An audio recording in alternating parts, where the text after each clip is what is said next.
Okay, so we'll get started. Any questions from last time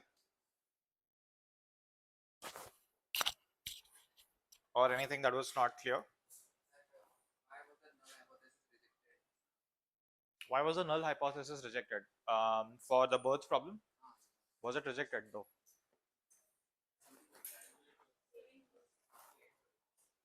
We failed to reject, right? So we'll continue with that exercise, but will get started by just reviewing something other things that will we have to do. So if you don't have laptops, also it should be fine because all these things are anyway public. 1 second.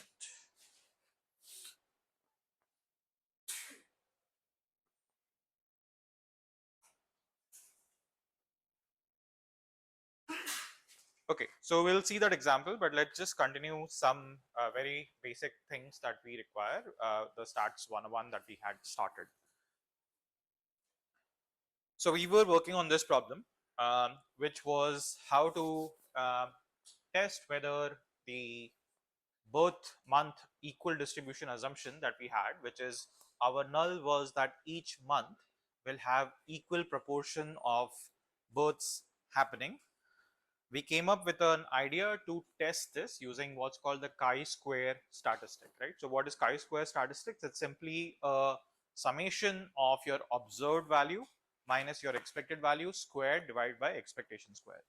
And this, in any case, in most cases, will follow what's called a chi-square distribution. So it becomes what's called a chi-square statistic. Now, once you have this statistic, you want to test whether the number that you're going to get from these calculations, is it very different, right? So intuitively, if there is large difference between your observation and expectation, this is going to be a large value, right? That's the premise on which chi-square statistic works. So how do we assess whether this particular observation is going to be significant or not? We calculate what is called the p-value, right? So the p-value idea is A, very easy to understand, but B, also very easy to misunderstand. So for the next couple of slides, we will try to flush this out. We will go back, finish that exercise, see how does it, whether it, whatever observation do we have, does it make sense or not, and then come back and do more hypothesis testing. What we are essentially saying is this number follows a chi-square distribution. This is what the chi-square distribution looks like. The degrees of freedom determine what kind of curve will it follow. Once you calculate this, you're going to essentially ask that, is this number very, very different from what I would have expected if I were to repeat this experiment again and again, right? So how do we test for this? So we came up with a very simple idea that we will have the simplest assumption that the expectations are all EIs, which is 8% or 8.33%. So we start, that is our null hypothesis in this case, right? So the null here essentially implies there is no assumption of what is the simplest assumption that you can make about your data. We summarize the expectation that we summarize the observations that we have as the difference from the expected in terms of the statistic that we are calculating. This is a general framework that we use in different settings. Then we say that, okay, I have done this. Then what is really surprising, or what is really, when am I going to call something to be statistically significant, right? So the term here to focus on is statistical significance.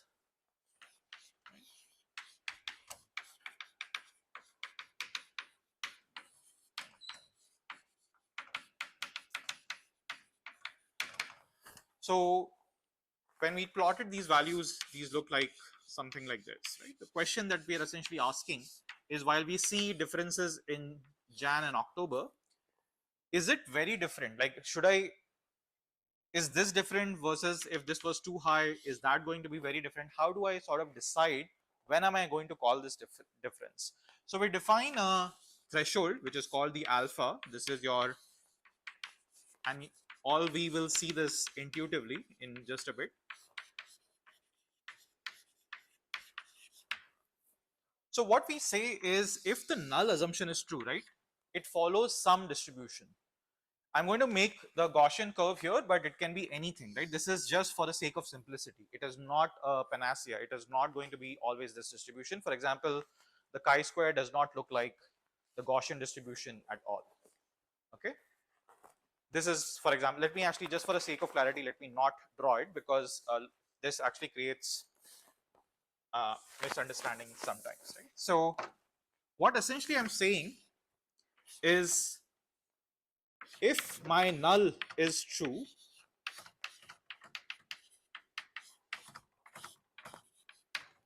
if my null assumption is true, then this quantity is supposed to follow a chi-square distribution.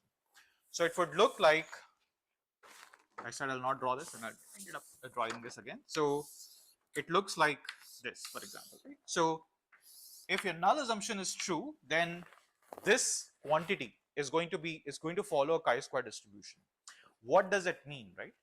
So the one thing that you have to understand is, at every time that I'm talking about a particular value that we're observing, these are all coming from samples, right? And we'll talk about what is a sample and what is a population. If I were to do this experiment again and again, let's say I do this experiment once, I do it with your class, and I get a value here. This is the value of chi-square. So I'm going to call it, let's say, chi-square 302. This is this class. I do another experiment in, let's say, another class, let's say 603, and I get another chi-square value. This is one single value. My null assumption is that if this is true, if my null assumption is true, if my null hypothesis is true, which means that, which was that all the expected values are 8.33%, then this quantity is supposed to follow a chi-square distribution, which looks like this. If this follows a chi-square distribution, I have to first decide what should I call to be statistically significant, or what should I define to be something which I would not expect just by chance, or I would not expect if I were to do this experiment again in a different setting. For that, we define what's called, let's say, an x square alpha. This is a choice that you make before doing the experiment. You say that if I observe something to be more extreme, if I observe something, a value which is going to be much larger, I'm going to say that, hey, the probability of this is very, very small, because you can see that this is the density, and this density goes very small towards the tails. So if I see a value in this area, while it is possible that it does follow a chi-square distribution, it is also possible that it did not, or this statistic does not follow a chi-square distribution. That's why the density that I'm going to assign to this particular value here is very small. Anything in this area, the density is very, very small. So this region is called a region of acceptance, or alpha. This is the value alpha. What it essentially entails is the entire area here, in this case, is alpha. We'll see what is alpha and what is alpha by 2 and so on in just a bit. But is the broad idea clear of how, what is the premise on which hypothesis testing works? We decide a null, we calculate a statistic. This is a statistic. So the null here was that things are equally distributed. And then we assume that if the null is true, in this case, this quantity must have come out from a chi-square distribution. So we go and we take the chi-square distribution with that particular degrees of freedom. We plot it. This is something which is going to be fixed based on what degrees of freedom you have. Then you come and you calculate what is this statistic in your case. This is something which is specific to your case, and you plot it and you get a value here. And if this is somewhere not in the extremes, we will define all of this in just a bit. Then we'll say that, you know, there's nothing surprising about this, because I know that if the null is true, then this would follow a chi-square distribution, and the value that I'm getting does indeed get a good enough p-value, does get a good enough density value, which means that it can happen. There's nothing surprising about it. However, if it happens to be in the tail, it's a very surprising observation. You're assuming that the null is true. Despite your null being true, the value that you're getting is very much in the tail. So it is likely I'm going to take a risk, and I'm going to say that If it happens to be beyond a particular region, which is called a region of acceptance, I'm going to say that I will reject this particular null and say that it's okay, I'm going to take a chance. You're taking a chance even in that case. Why? Because it's quite likely that this did come from this distribution. But you're saying that since the density attached to it is less than 0.05, the entire probability attached to in this entire area is less than 0.05. I am willing to take that risk that I'll say that, please reject it. So this is a choice of alpha that you make, and very colloquially this has been replaced by 0.05, and there is a history about it, but 0.05 is not a universal value. You decide how much risk you are ready to take to reject a particular null. It's a very context dependent thing. Most people will use 0.05, but there is, again, it's not a universal number. Is the general idea clear? Okay, great. So we select this threshold, we compute the test statistic, we go, and once you decide the null, right, your distribution is fixed. You know what distribution that particular value, based on the null, how is your test statistic going to be distributed? Will it be a chi-square distribution? Will it be a t distribution? Will it be a Gaussian distribution? We'll see all that examples in just a bit. But this is the central premise on how hypothesis testing works. Is that fair? Clear? Yes. Why? Yeah, why we are using 0.05, right? So when this started to come about to be like when this was being tested in different fields, and a lot of it became famous during 1920s when there were a lot of studies being done on agriculture, and then the war happened and everything. 0.05 is what people started to use. There is it's just it's a comfortable number that everybody had. That 5% error I'm okay with. There is no logic as such behind it. There's nothing special about 0.05, right? There's nothing special about it, right? Just like, should I choose the top 5% quantile? Should I choose the top 10% quantile? There's nothing special about 0.05. It was used in initial few papers, and then it became something which everybody started using.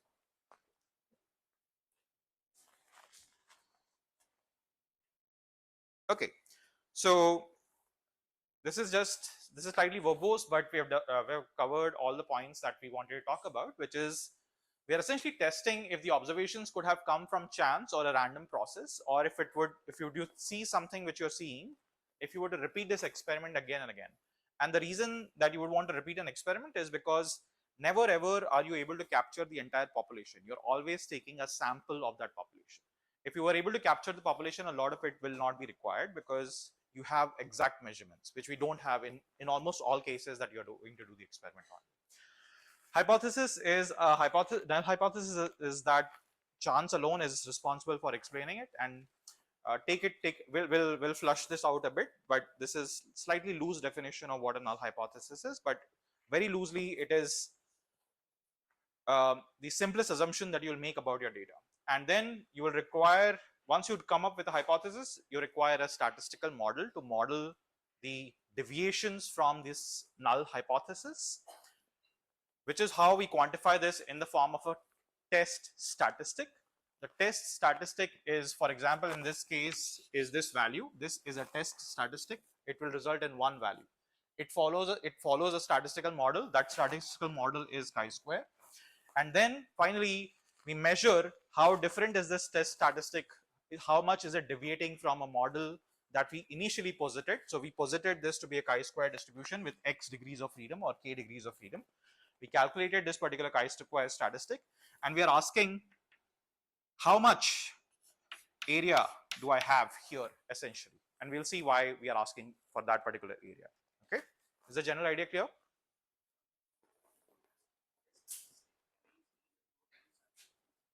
Say that again. Observation on a sample. Yes, correct. So this particular test statistic is observation on one particular sample, right? So this is, you will define it based on the assumptions that you have about the data. We'll see some examples in just a bit. Yes. What about the degrees of freedom?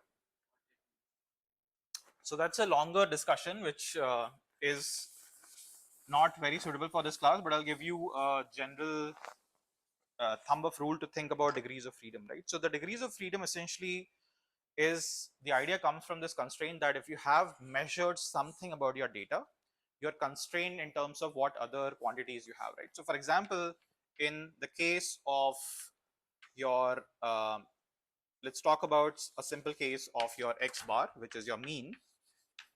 It's this value, right? Now if I told you, or if I, this is you're calculating from the sample itself, right? Now if I told you that what is the, if I asked you to calculate a quantity, let's say, which is this, some derivation which requires some quantity which requires using of one of the quantities that you're calculating here, and I asked you what is the degrees of freedom for this expression, right? What how would you answer this question, or how would you think about what is your degrees of freedom?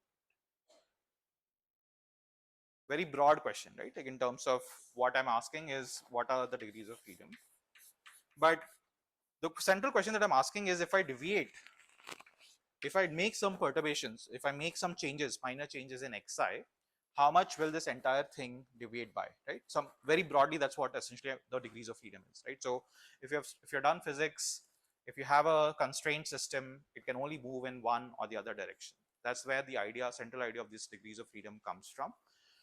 But here, if I have n observations, I can make n possible changes, correct? But will this quantity, whatever this quantity is, it doesn't matter if this is this or squared, cube, or whatever, how much do you think in terms of its ability to move, how much will it move? Will it move in all n possible directions? Will it move in n minus 2, n minus 1, n plus, n square?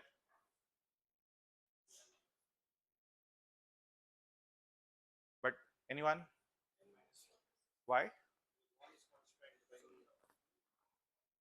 Exactly, right? So I can perturb x1, right? I can do these changes. It can move here, here.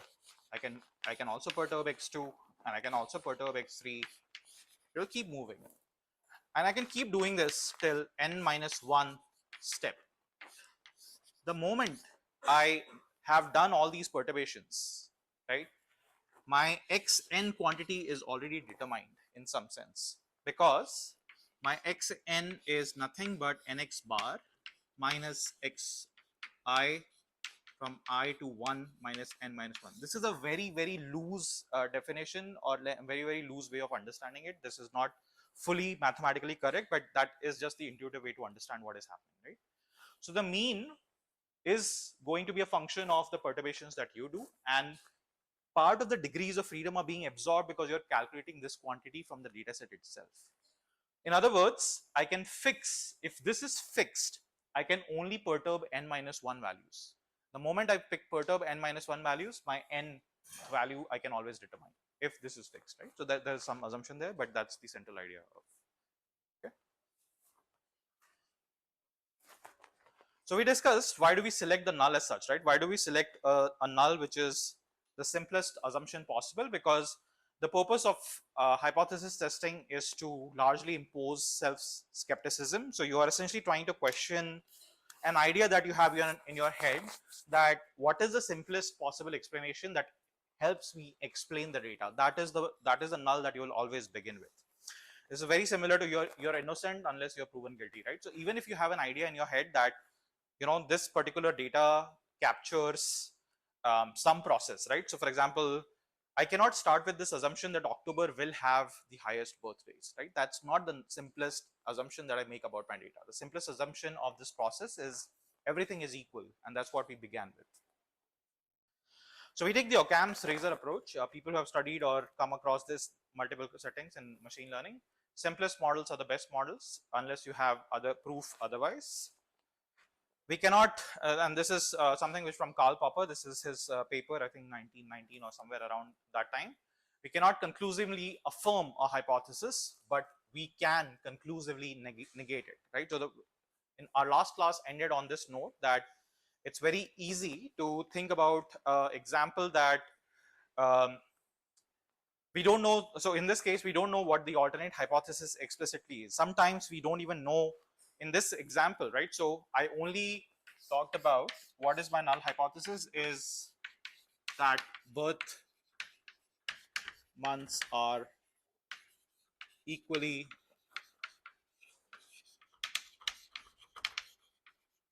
I did not talk about, so this is your null, but you will always also have an alternate.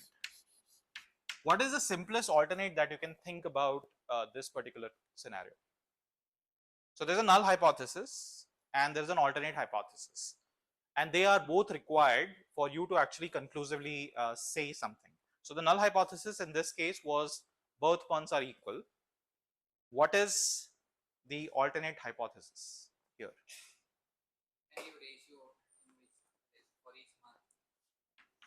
Okay, so you can talk about okay, so you can talk about let me call it row Jan, row Feb, row March, and so on. And I can talk about that this is 0.1, this is 0.5, this is 0.3, and so on. Is that what you're talking about? Exactly. So this is a valid alternate hypothesis, but very hard to test. So whenever you're testing a null hypothesis, you're also gathering evidence for the alternate hypothesis, right? So this was implicit in when I mentioned this last time. But the moment I decide a null hypothesis, my alternate hypothesis is as simple as they are not equally. I don't care which direction they go. I don't care if Jan is more, October is more, or what, right? I don't care at this point. If I care, then I have to design my test statistic and my testing strategy based on that alternate assumption. So that's very important, and that's where this idea of what sided test you're doing comes into picture, and we'll see this in just a bit. We'll not focus too much on it for this class, but when we start to do the examples in the next class, we'll talk about what is one-sided and two-sided. Is that general concept here? Okay, so we already talked about this. If it's very easy to test a hypothesis, which is very, very simple.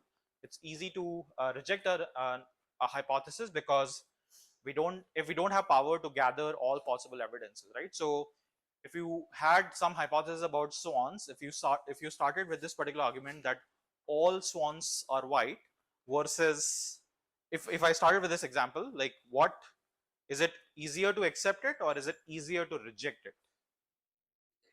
Rejection is easy. All you need to do is find one black or non-white swan. Whereas if my hypothesis is all swans are white, I need to go out in the world and collect all possible swans, which is a harder experiment to do. Okay, so how do we evaluate the significance, right? So we started with a null hypothesis. We figured out what is the statistical distribution that will help me model my data. We came up with we calculated a test statistic which helps me explain how different are my observations in this null setting, and then I'm going to evaluate significance. And one metric of evaluation of these significant values is what's called a p-value. So again, in a lot of these curves, you will see Gaussian distribution here, like a bell-shaped curve. This is just for representation purpose. It doesn't have any other meaning in most cases. Okay. So when I decide my threshold here, this is alpha. What essentially I'm hypothesizing is if my test statistic happens to fall in this area or in this area, it's okay. It's okay to reject the null because that area encompasses very small overall probability value, right? So we can reject the null if your test statistic happens to fall in this area, right? So why two areas? We'll talk about that in now. So this is a special case where let's assume that under the null, it's a weird null, but my values follow a Gaussian distribution, for example. Or actually, hold on. We will see this example in just a bit. So let's say you're given two classes. Let's say I give you a class of which is DH603 heights and DH302 heights. My null assumption in this case, if I'm interested in understanding are their heights equal or not, will be what? What is the simplest assumption that you can make about heights between two different classes? Okay, great. What alternate hypothesis can you think about? Let me make the example slightly interesting because the course number here does not matter. But I will take people from KV and I will take people from this is KV inside IIT Bombay, of course, and then we'll take people from IIT. Okay, now what kind of alternate hypothesis can you think of? Okay, so one is KV is greater than equal to IITB. Equal to is already there, so I'm going to remove this. Okay, KV is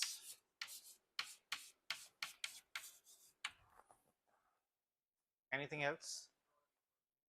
Not equal, right? So this is 1, this is 2, this is 3. Based on which alternate hypothesis you are interested in will determine how you're going to do the test. Okay, we'll see the example of a special kind of test for these kind of settings here, but this is just for getting you started on how to think about these problems, right? So the first thing that you think about is what is the question that you are interested in, right? The statistical machinery only comes in when you are clear about your question. What is the question that you're asking? So for example, I'm interested in just testing whether their heights are similar or not. That's all I care about. I don't care about which one is longer. So let's say I pick this one up. The moment I choose my alternate, my strategy of how I'm going to define what is surprising will change. Okay. So let's say this follows some statistic. This follows some distribution under the null. So this is the null.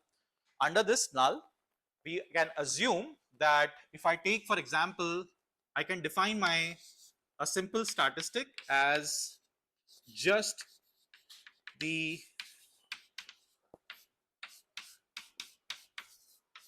differences of these heights. Okay, you can assume similar number of people in both cases, so you can take differences, right? We're taking a lot of assumptions here. We'll relax all of them in as we go along, but you can calculate a statistic here, which is simply the differences of two people randomly chosen from KV and IITB. Now, if you plot this, I will have to think about like how will this data be distributed, right? So if these are two heights are assumed to be Gaussian distributed or follow normal distribution. I can also assume that the difference of heights is also going to be normally distributed. So this is what the null would tell me. Under the null, the differences between the two heights will be normally distributed around 0. I'm forcing you to think right now. We will see how to sort of actually think about this in just a bit. Okay, is this part clear?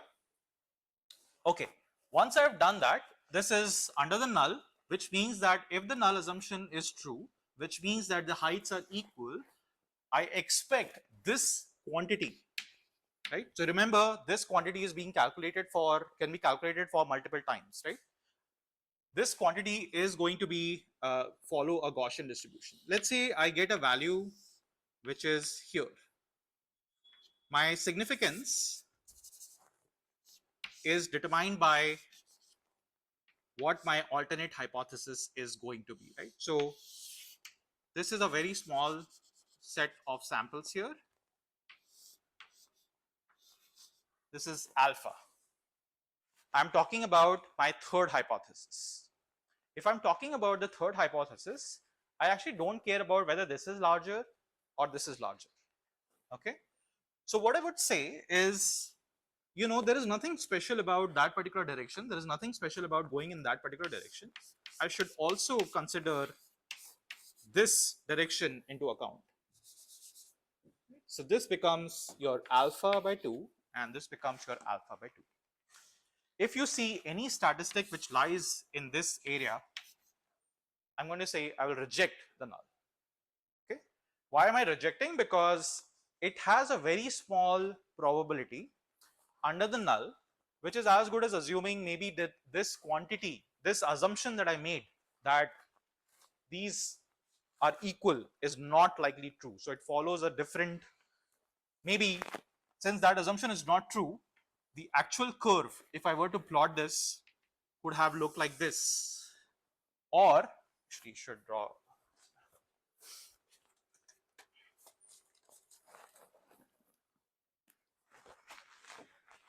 So this is my assumption when my null is true. There is no way you will ever know what is true, because if you knew, you would not be doing the experiment, right? So there is null, everything is conditioned on the fact that you assume the null is true and then you assume these things to be distributed like this. It is also possible that this null is actually not true and some alternate hypothesis is true. Let's assume that this hypothesis is true. Okay, let's assume, again, you will never know this. You will never ever know what the reality is. What would this distribution look like in that case? This is true. I'm plotting this. If you understand all of this, the next slides will be very smooth. Positive direction, right? So it would look like something like this, because I'm calculating kV, which is which is my greater value. So it's always going to be on slightly on away from zero, essentially, right? Zero might not even be encompassed. In which case, the quantity, let's say my my first value of the statistic, which is where I got this, here the value for this is very small. Under the null, which is that this particular value is true. But under this blue thing, this quantity is not as surprising. There is enough mass here, right? Which means that, in other words, which we will never say, if we saw something like this, it would mean that the alternate hypothesis is true, right? We will always say that we can reject the null. If the null was true, then this is all, if the null is actually true and you end up rejecting it, you're going to commit a mistake, but you're ready to live with that mistake. You're okay that at some points I'm going to make this mistake, that I will reject this. But if the null is true, you're going to get, if the null is not true, then you end up actually detecting things which are different, right? So there's a game that you're playing by saying that I'm okay taking the risk of 5% of incorrectly rejecting it, even though it might have been true. It might have actually come from here, but there is no way you know this. So that's why you have to take that risk. Okay, clear? Okay, great. So now it will make our life much more simpler. So this, why did we split the alphas here, right? If I chose my alternate to be 3, which is here, I actually don't know which direction I care about. I don't care about either direction.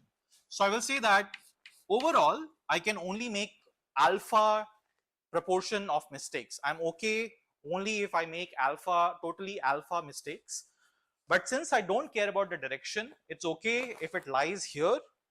It is also okay if it lies here, because it doesn't have a direction. So that's why we split alpha by 2 if your alternate does not have a direction. Okay, clear? Any questions, please? Yeah. When we reject null, it means at that time, the same time we need to accept an alternate. Yes, in some sense, yes, but we always say that we are rejecting the null because you clearly will state your alternate and your null hypothesis. So just stating null hypothesis, if you do not explicitly state your alternate hypothesis, it is assumed that you're not going to assume any direction. So both ways is fine. In some cases it doesn't matter, because some cases there is no direction, but in this case there is a direction, of course. But it's a very context specific thing. But I'm just telling you how to think about it, right? Like, there's no way I can cover all sorts of possibilities, but this is the framework to think about this. Okay, yeah.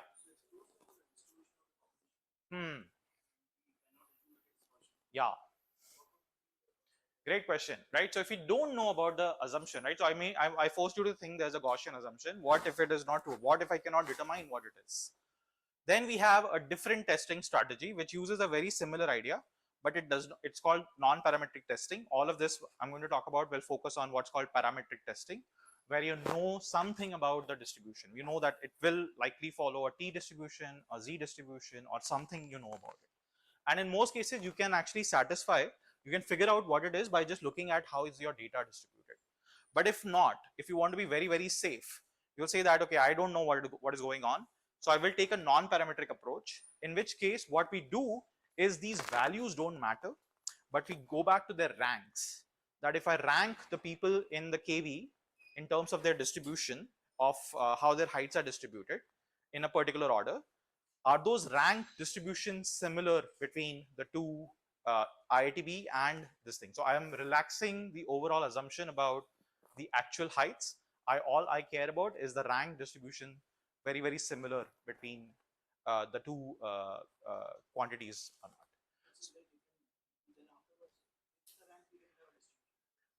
Yeah, with the rank you don't require a distribution because you totally sort of relax that assumption that there is a distribution that is being followed. You just check for whether these ranks are ordered in the same way or not. So we'll for this class, for this particular and the next class, we'll not do non-parametric test, but maybe we can bring the non-parametric. I usually don't discuss it because it gets slightly off tangent, but happy to discuss it. Yeah. Why is it non-parametric? And what is the assumption that you're following, that your null makes you follow?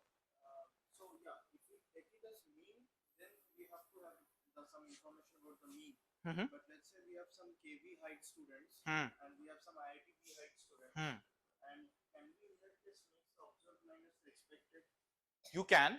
How will you do it? You will bin them in terms of their age or their, yeah, you will have to do some sort of binning strategy to relax that assumption that all you care about is the average structure of distribution of the age of the heights, is that similar or not. So for example, people who are height between 165 and 170, I will put them in one bin, and that becomes my expectation could come from the KV, that of 100 people that I took in my sample, 5% of them are in 165 to 70 range.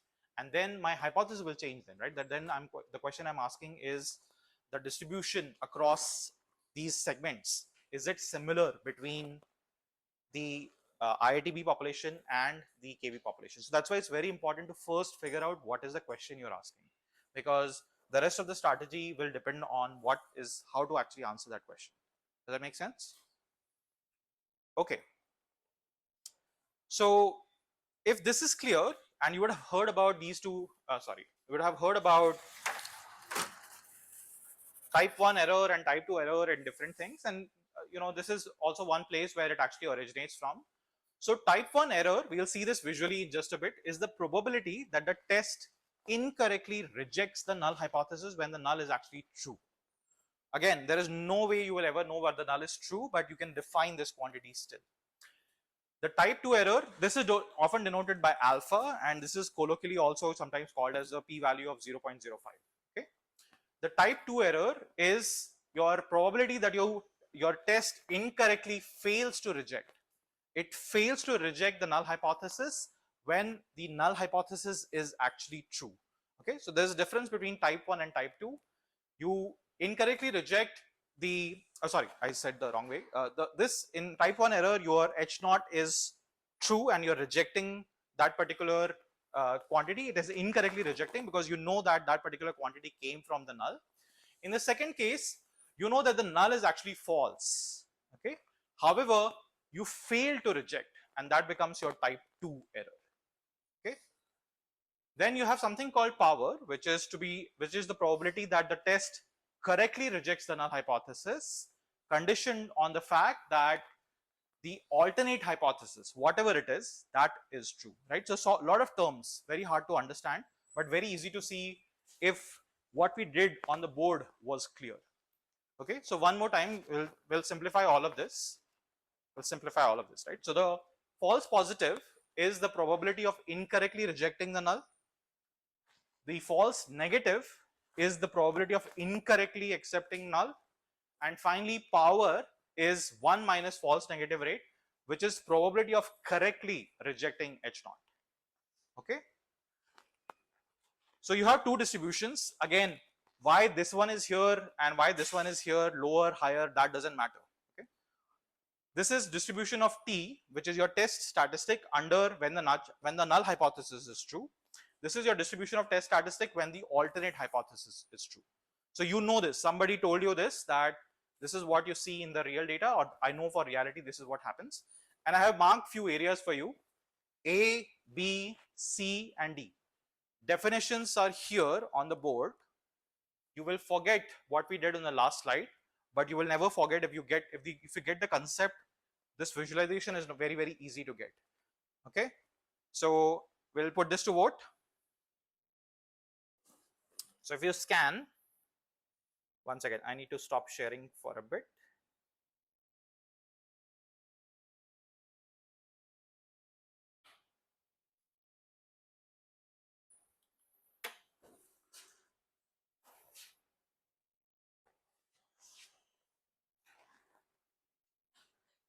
So first thing we did, we want to see is what region is A. I will take the picture and I'll take the QR code and I'll flash the picture again.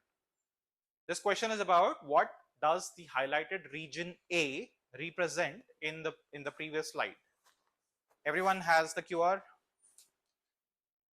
I will switch back to the slide. Sorry.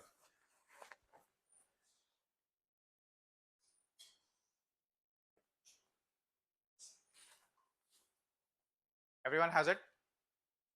Okay, we'll switch to the slide. What region is A? Definitions are all here. False positive is here, false negative is here, power is here. And of course, if that is clear, then true negative and everything else should also be clear, right?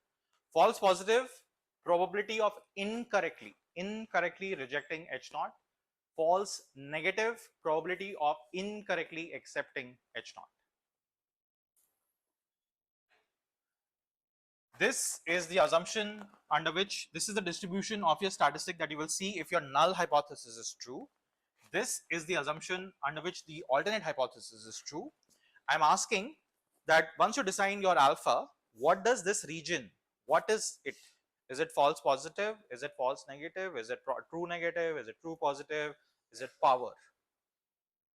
Okay, how do we, let's look at the results. Everyone has voted.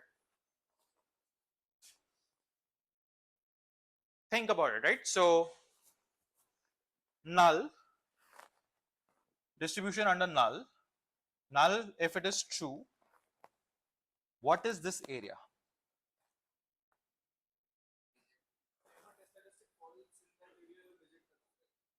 Yes. So A, what does it represent? Is it your false positive, false negative, false negative? Okay, why false negative? Let's look at the results.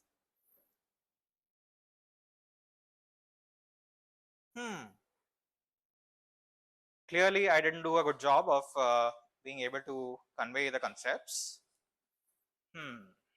Okay, we'll see. People who voted power, why? I'll remove this QR. That's first is false positive.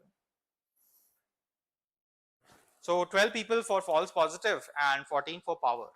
So anybody who voted for false positive, would you want to come and explain it on the board?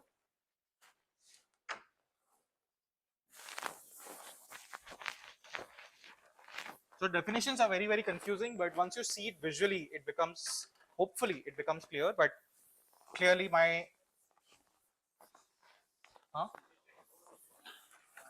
okay, come to the board.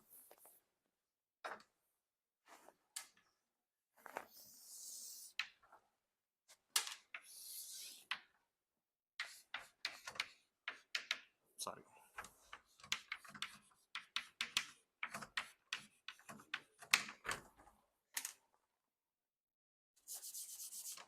Subhakash. Bye. Who comes to the board and explains gets half a bonus point. Absolute bonus point.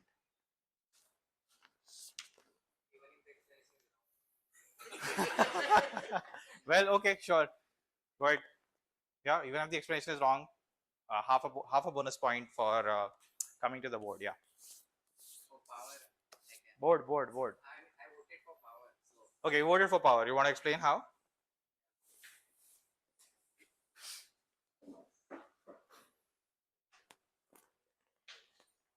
I will flash the other slide so that definitions are on the board. So this is what your exam would also look like, right? So definitions are very boring, but obviously you don't need them. Or I mean, like I will give it to them if if required. I will tell it to you, but I want you to be able to understand what is happening. That's all I expect. Okay. So one more time, false positive is you're incorrectly rejecting H naught. Okay. False negative is you're incorrectly accepting H naught. And finally, power is probability of correctly rejecting H naught. Okay, go ahead. So in this distribution, we assume that S naught is true, and in this region, that is the A region, as it falls below the alpha value. So here it is correct. Here, if it falls here, we need to reject the H naught. So we are correctly rejecting H naught by assuming that H naught is true. But do you see anything? What is happening to H alternate? Any evidence of H alternate being there? We assume that HA is true. If we assume HA is true, we get this distribution. And then so I've already told you that that is, of course, nobody will tell you this. Like nobody will have access to what is true. But in this case, you have to believe that that is true. So H naught is also true. HA is also true. What is that region then telling you? I mean, so of course, so there is some mixing going up. Okay, thank you. Anyone else? Okay.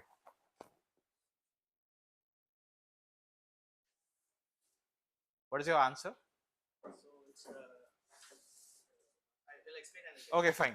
Good. Wait, yeah, that happens to me as well. Go ahead. so this is our assumption. This is the null hypothesis, Correct. and with all the calculations, we got it in this region, Correct. and our theory is telling that we should reject it. Okay. So we call it a positive thing. But there is this alternate hypothesis, which is actually true, which is known in this case, is not covering this region. So in that case, we know though we rejected it, we did it wrongly. Correct. Okay. So that's a false positive. That's true. Correct. Does everyone see how? So H naught is true. Again, somebody told you, right? Some superpower told you that if it is true, this is what the assumption looks like.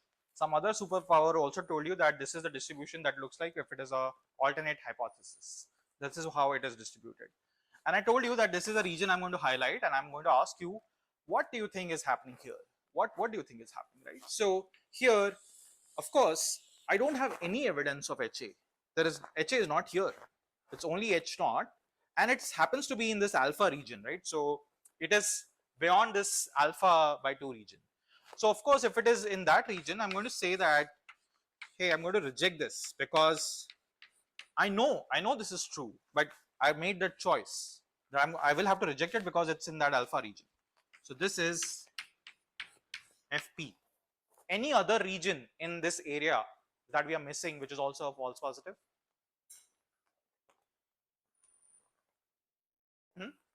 Okay, let me draw it here. Well, it's here, so I don't want to draw it again because I will anyway not do a good job. What is any other area that is false positive? Yeah, beyond the D, right? So exactly.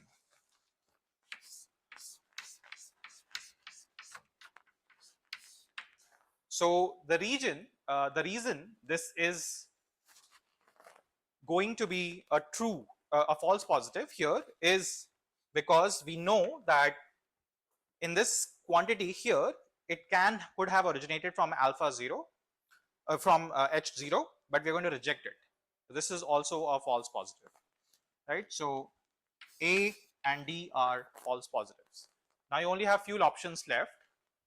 So I will again stop sharing for a minute, and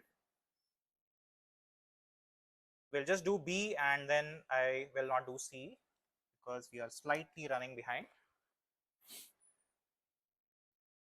Okay, B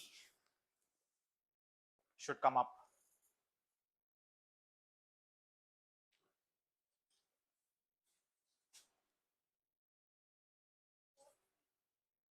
I hope it's not taking you to the same thing, right? I should also actually not show the results. But okay, mistake is made. Yeah. Oh, yes, yes. Okay, everyone has a QR? Sorry, yes, everyone has a QR. I will switch to the slides. Everyone has it? Okay. Yes. Question is about B, blue area.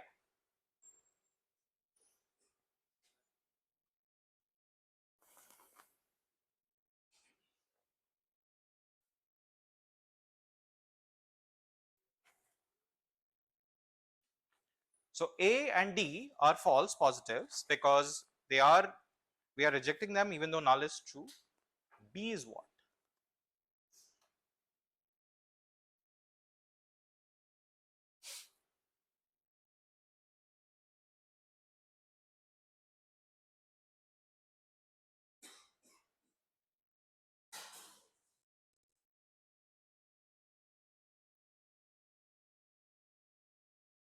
Think about what would happen if some quantity landed up in this region.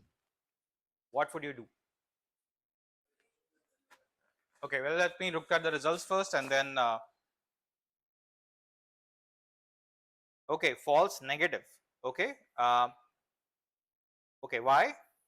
Anyone on the board?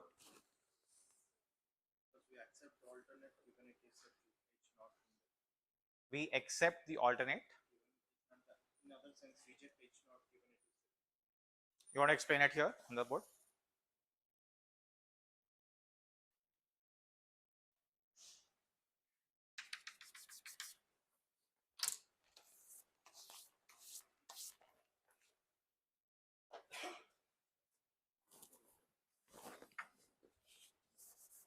Yeah, you can draw it correctly. So this is the alternate. Mm-hmm. Mm-hmm. And this is my rejection zone. So this is for D. The B is here somewhere around the alpha value. So straight from, you can assume this to be alpha by T minus alpha by 2. So that's also important, otherwise you get it wrong. So this region actually falls in the H naught being true, and I accept it. This being the rejection zone, I come in the acceptance region, being H naught being true. H naught, this is the true, this is the overlap, and this is the rejection zone, this is the acceptance zone, hence. And so I accept the alternate given H naught being true. In other sense, we reject the H naught being we accept the alternate given H naught being true. In other sense, we reject H naught given H naught being true. So it's going to be false negative. slow down, slow down, slow down, slow down, slow down. One line, one line, one line. Yeah, the thinking is on the right track. You want to do it one more time?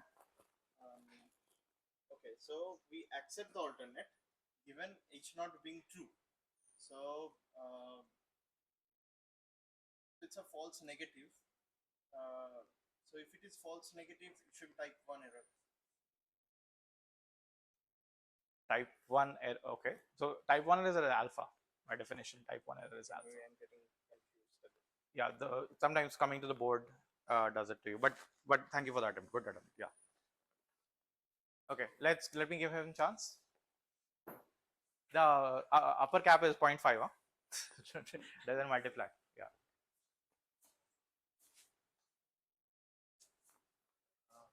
Given we only have S distribution, when we see our point for one this region, we don't reject it, we accept the null hypothesis, but it's incorrect because this one.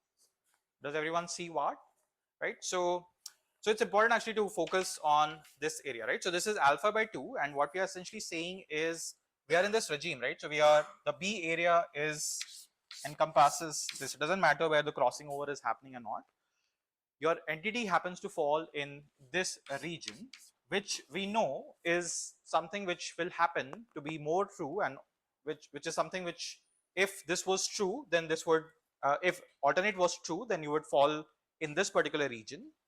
But here I will end up accepting my H naught, right?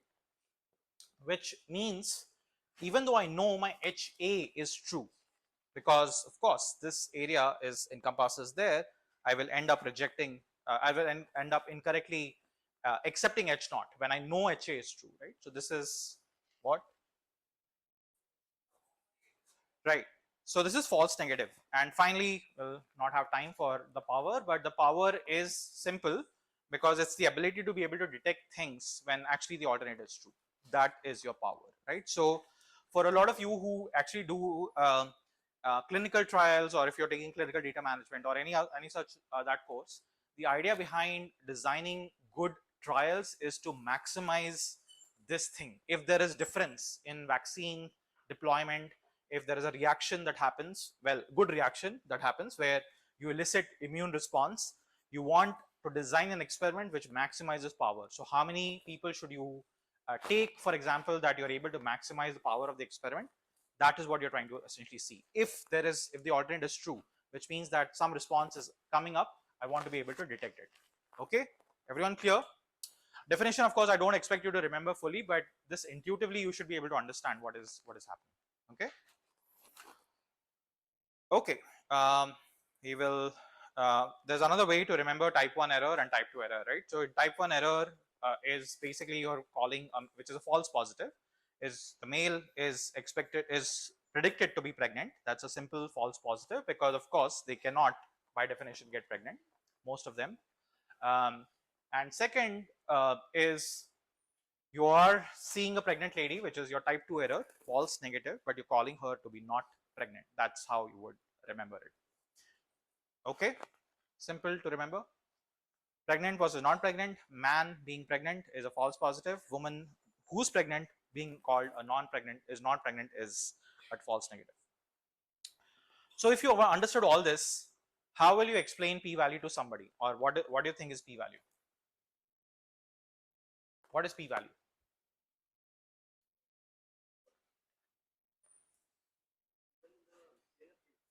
Yeah. Hmm. Hmm. Okay, great, wonderful. So I explicitly did not define it, but it's easy because we did it visually, right? So I said under the null, this is the null, this is the statistic, this is the distribution that your test statistic follows.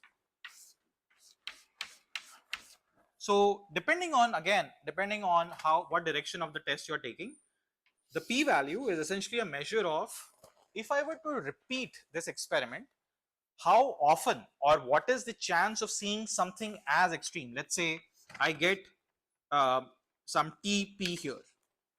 What is the chance of observing something as extreme as TP?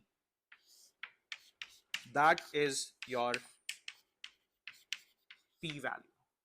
Okay, so p-value is not 0.05 by definition. P-value is nothing. P-value is something which will be determined based on your experiment.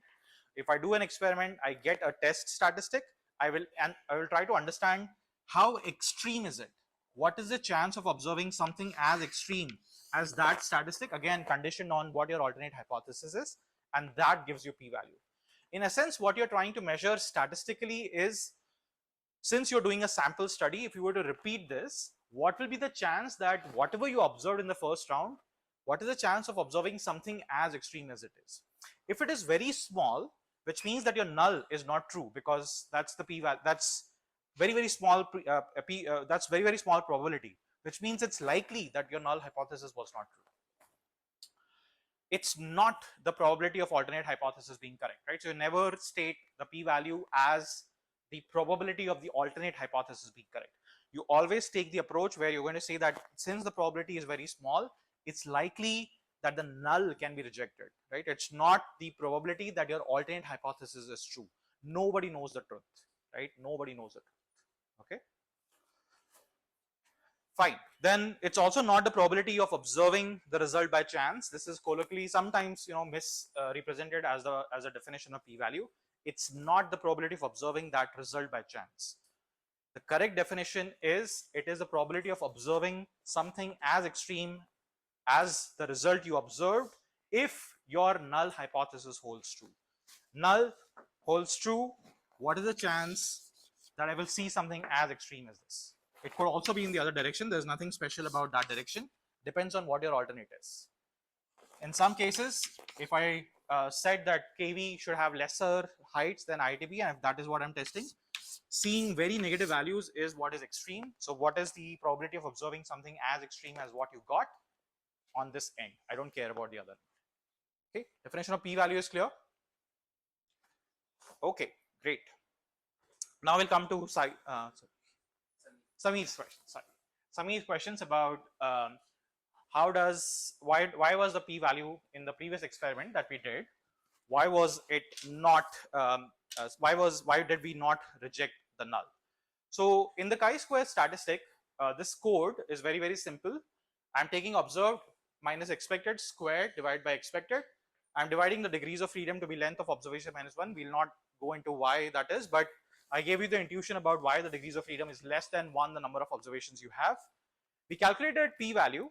In R, you can calculate p-value using, for most distributions, if you just append p to it, you'll be able to calculate what is the, so in this case, if this is p chi-square, I calculated the statistic. So this is what I'm inputting it. I'm inputting the degrees of freedom and I'm inputting lower tail equal to false. Okay. Any idea what does this do?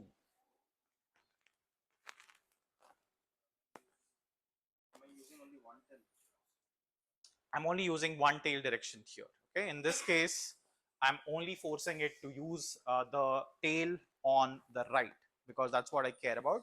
We'll see more examples of it. In this is the more intuitive example to understand that, but hopefully that broad point is clear. It anyway will take only, in this case, all I care about are these are all positive percentage values. All I care about is their difference being non-zero. So I'll set the lower tail equal to false.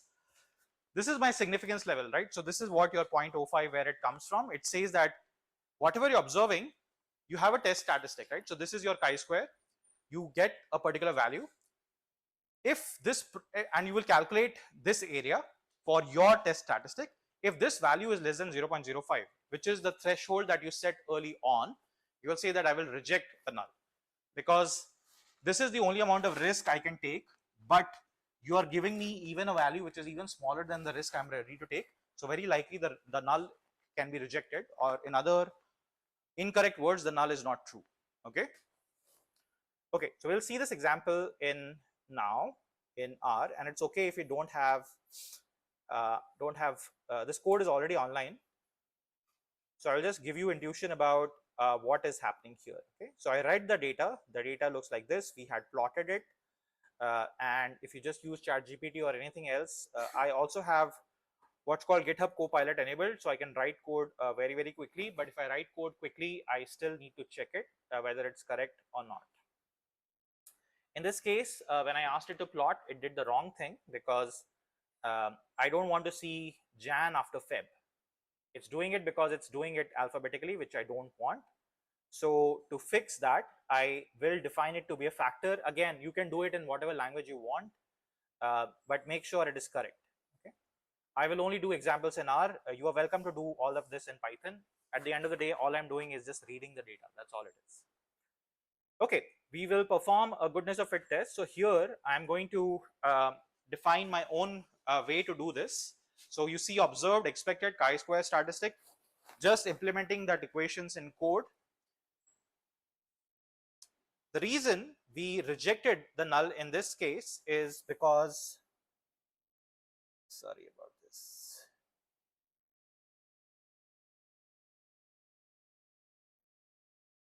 The reason we rejected the null, we failed to reject the null in this case is because the p-value is 0.5. What does that mean? How would it look like on this distribution, assuming this was your null? Where does my test statistic fall? So my test statistic is this. I should have shown this, but I'm going to show it now.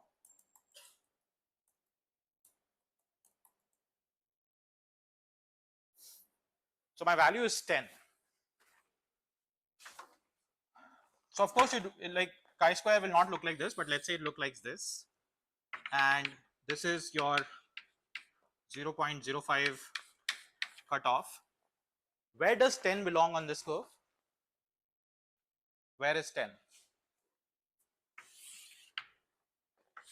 This is your density. Where should I plot 10?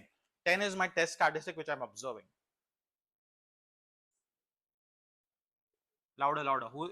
Yeah, louder. Somewhere here? Before it, as in? Yeah. So intuitively, right, like 50%. That's what your area should encompass. Probability, what is that p-value? What is that p-value?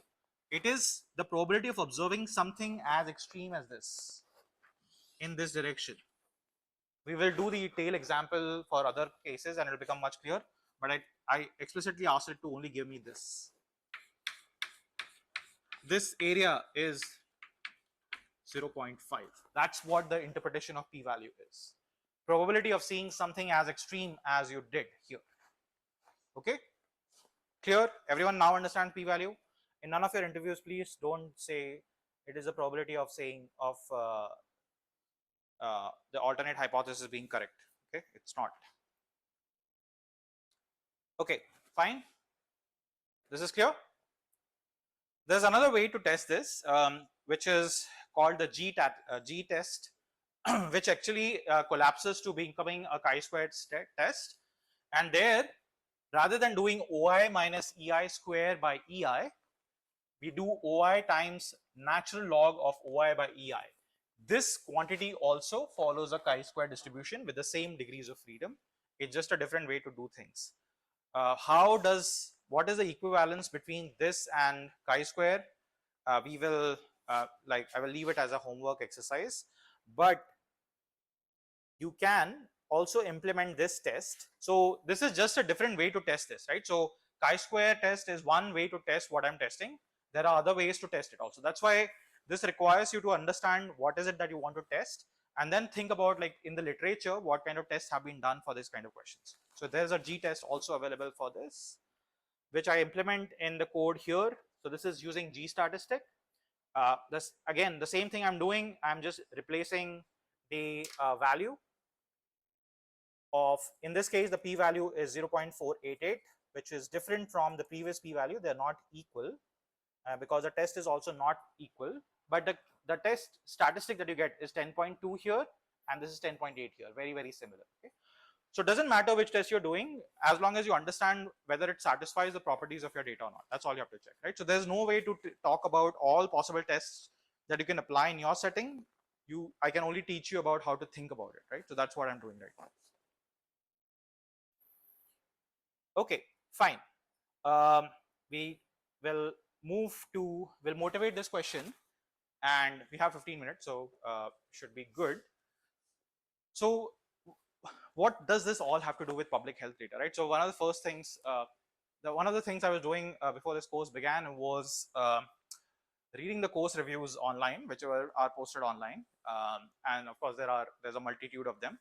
One of the courses said this is a course in statistics. This was written, I think, by an econ student, which is only partially correct, because while the methodology is borrowed from statistics, we do deal with public health data, right? So it's not a full-on course in statistics. All of this is applicable in public health settings. And the reason to do it this way is because this is also one of those areas where there is no one way to teach public health informatics. There is so much data out there. And this happened, I think, sitting on the other side, you cannot relate to the ideas that are going in my head, but hopefully once you go out in the world, what will essentially happen is you will realize that a lot of these things are actually part and parcel of a lot of analysis that you do. So my goal is to just teach you that. There was one student, he went to do an internship after the class with the Gujarat government, and he actually ended up working on very similar set of problems that we had discussed in that problem. So that was my n equal to 1 success. Anyway, so the idea here is we are interested in understanding whether the BMIs, which is the body mass index, is there significant difference in the mean value between men and women. So the orange curve here or the red curve here is the distribution. This is density of the BMIs of men. The green curves is of women. Any observations about this? Question is clear. I want to understand that given this probability distribution, is there statistically significant difference between the mean values of the BMI of men and women? Not asking for the your answer. I'm looking for, if I gave you this plot, what thoughts come to your mind? Okay, there are two peaks in both of them. We'll come to what it is. Any other observations or any other conclusions that you can draw?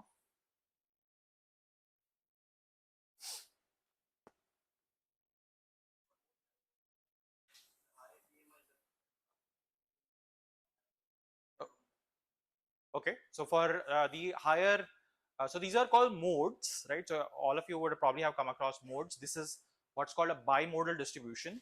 This is mode 1 of women, this is mode 2, this is mode 1 of men, this is mode 2. And Subhakash was saying that the second mode of them is more or less similar, but the first mode is slightly different for both of them in terms of their density and of course also at the actual value that they have. Any other conclusions? Fine. So one way to interpret this is like, somebody gave me this data, this is the plot that I generated. But why? Why does it look like this? Any ideas? Why does it look like this? Why not? Why not? Why does it not look like this? This is, by the way, actually should give you some more context. This is distribution of BMI across the world. Across the world of women and men and women.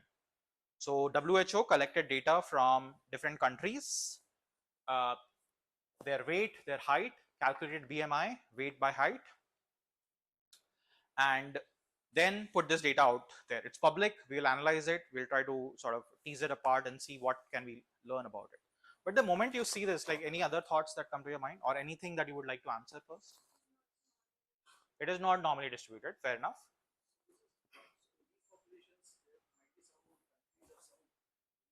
Mm-hmm.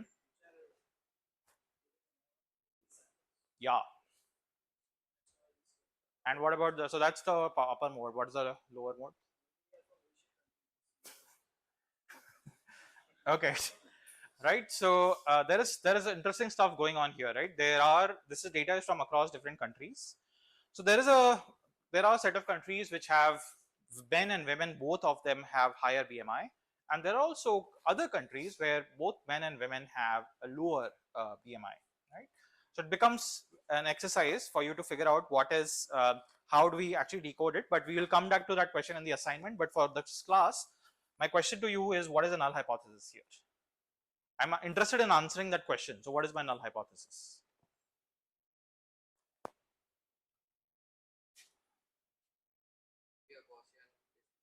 What is a null hypothesis? Null hypothesis is one statement. Okay. Both are equal as in what? What are equal? Yeah.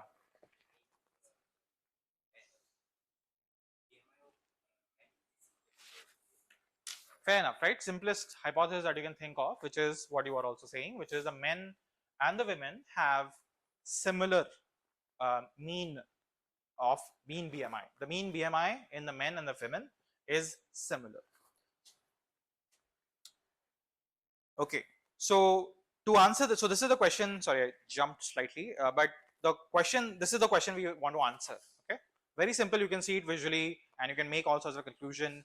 But we want to do it quantitatively, which is what we are going to do. So one thing which I had missed talking about was population versus sample. So imagine you're interested in the BMI of all males in India in 2025. There's no way you will ever be able to capture them, because it's a hard experiment to do, even though the government will also not be able to do it, right? So if I want to just get the idea of the mean properties, or what is the mean, what is the variance, I cannot measure it at the population level. What I will do is I will take representative from all different states and measure their mean and variance. That is what becomes the sample, right? So the sample, for example, in this case could come from different states, and I can weigh them based on, I can take 100 males from Uttar Pradesh and maybe 10 males from Sikkim because it's a smaller state, and weigh them and understand what is their I can learn about those properties, right? So there's some truncation here, but basically we want to ideally estimate the mu and the sigma square from the population, which will not be possible. So we try to do it from the samples. So there is a population mean and a population variance, which we will never be able to capture. So we work with sample mean and sample variance. Okay, clear? Population versus sample. Great. The question that we are then interested in asking is, there is a population, you saw those two curves, which is BMI for men and women. I'm essentially interested in asking, are they similar or are they different? You can also ask a different question, which is the BMI for males higher than the BMI of females, right? That could be an alternate hypothesis. The simplest hypothesis is their mean of the samples of the male and the female, they are same, and the alternate being they're not equal. This is what we are interested in testing. Question is clear? Okay, any ideas about how will we test this? Given that you now know the framework of hypothesis testing. Okay, you need to come up with a test statistic. Okay, so we have the null. The null is there, mu1 is equal to mu2. Next, one more step before we come to the test statistic. We have an alternate as well, which is mu1 equal to mu2. Fair enough. You need to think of the distribution. You need to think of the distribution that your heights will follow, and that visualization would give you some hint, right? Of course, there is something going on. There is some bimodality, so it's not your usual Gaussian. But if I were to focus on, let's say, the higher mode, that would look like a Gaussian, right? So some of these assumptions are relaxable, but that's why you should always look at your data before you do anything with it. In this case, both of them, if I go back, both of them, if I truncated all of the lower mean, this would look like a Gaussian, right? So I can say that both of them seem to be Gaussian, so their difference would also be Gaussian. We'll see how to formalize this in just a bit.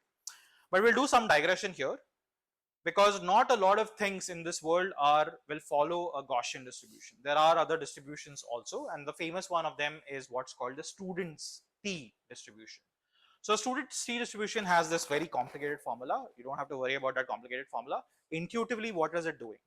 So the idea behind a student's T is basically a Gaussian distribution, but allowing for heavier tails. So its tails can be much heavier. The black curve that you see here is Gaussian. The remaining ones, again, based on what degree of freedom it has, is what your T distribution look like, right? So the lesser your V parameter is, it becomes much more fatter in that sense towards the tails. V equal to infinity, if this is your infinite degrees of freedom, then it collapses to becoming a Gaussian distribution. The reason this distribution is used a lot is because heavier tails are something which a lot of data will follow. There is also a statistical reason why this is often a better choice than forcing your data to be Gaussian. We will not talk about it in this class, but overall, in a lot of settings where you see this like looking like curve, it's very safe to use T to model it, because it has very good properties overall to calculate all things. This is clear? Okay, so if this is clear, why do you think this is called the student's T distribution? These are statisticians, we are not allowed to answer. Anyone else? Why would somebody name themselves student?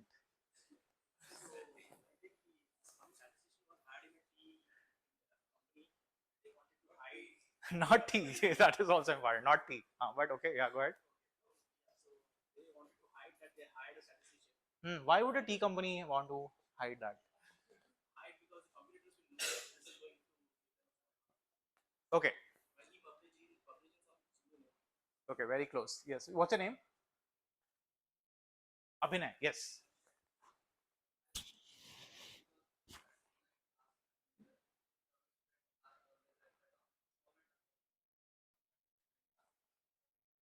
Oh, interesting. Okay. The tails are fatter. Okay. Hmm.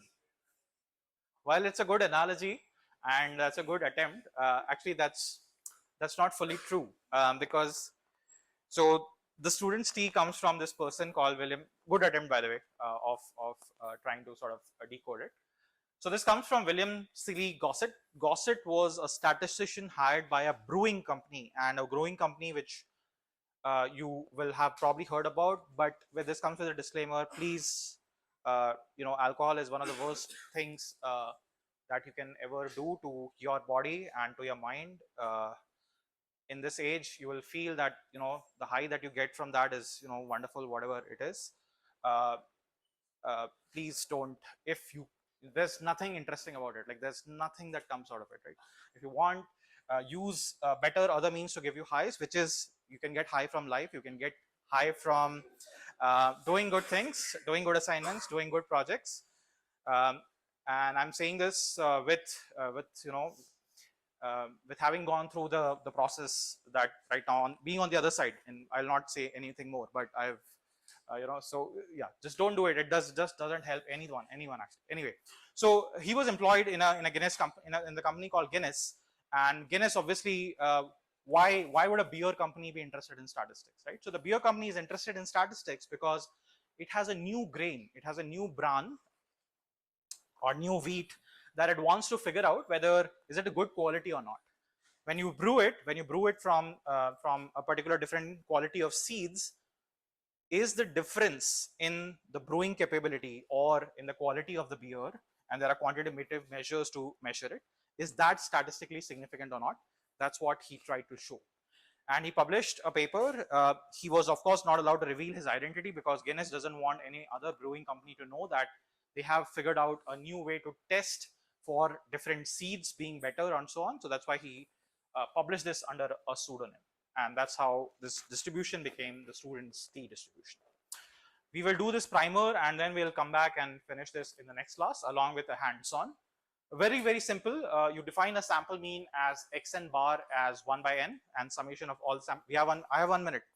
And then we calculate sample variance as 1 by n minus 1 sigma xi minus x bar square. All of this you have seen, right? What follows a student distribution? So this is a mean of the samples. This is a sample variance of these samples. If you define a distribution, all of this is a random variable, right? At this point, all of this is a random variable. Why? Why is this a random variable? Why is this quantity a random variable?